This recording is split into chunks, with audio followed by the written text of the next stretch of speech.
Freedom of the press.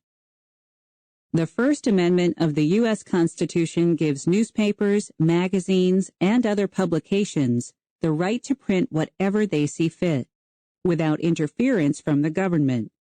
The framers of the Constitution felt that a free press is vital to a democratic society. This important idea breaks down when schools are involved. As it turns out, there is a difference between free press and high school newspapers. The difference is technical. The First Amendment prevents the government from censoring the press. However, private publishers can censor whatever they want. Since schools and school districts pay the student newspapers' publication costs, they are private publishers. This means that they can edit information as they see fit. They can even refuse to publish some articles. This is a tough lesson for budding journalists, some of whom have challenged the restrictions. One case even made it to the Supreme Court in Hazelwood School District v. Kohlmeyer. Here are the facts. In 1983, students at Hazelwood High, a public high school near St. Louis, Missouri, saw 2 pages missing from their school newspaper, The Spectrum. They found out that the principal, Robert Reynolds, had removed 2 of the articles after finding them unfit for publication. One article, about teen pregnancy, contained interviews with pregnant students whose names were changed. The other article dealt with divorce. Principal Reynolds said the pregnancy article was not appropriate for a high school audience. He was also concerned that the girls' identities would have been revealed eventually in such a small school. His problem with the divorce article was that it was not fair and balanced.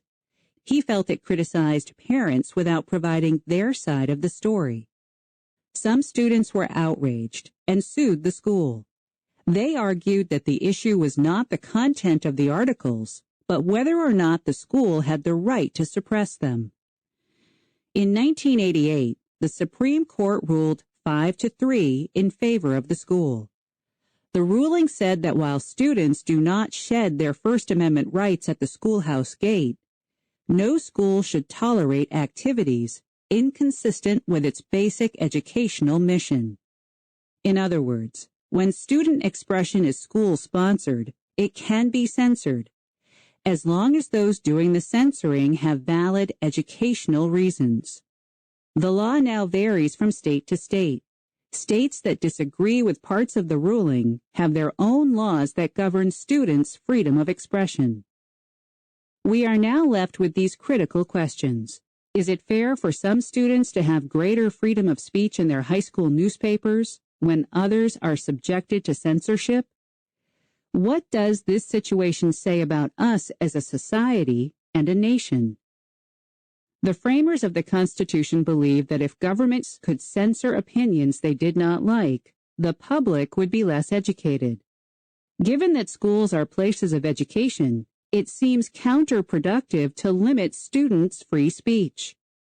The more opinions they are exposed to, the better equipped they will be to handle the issues they will face later in life.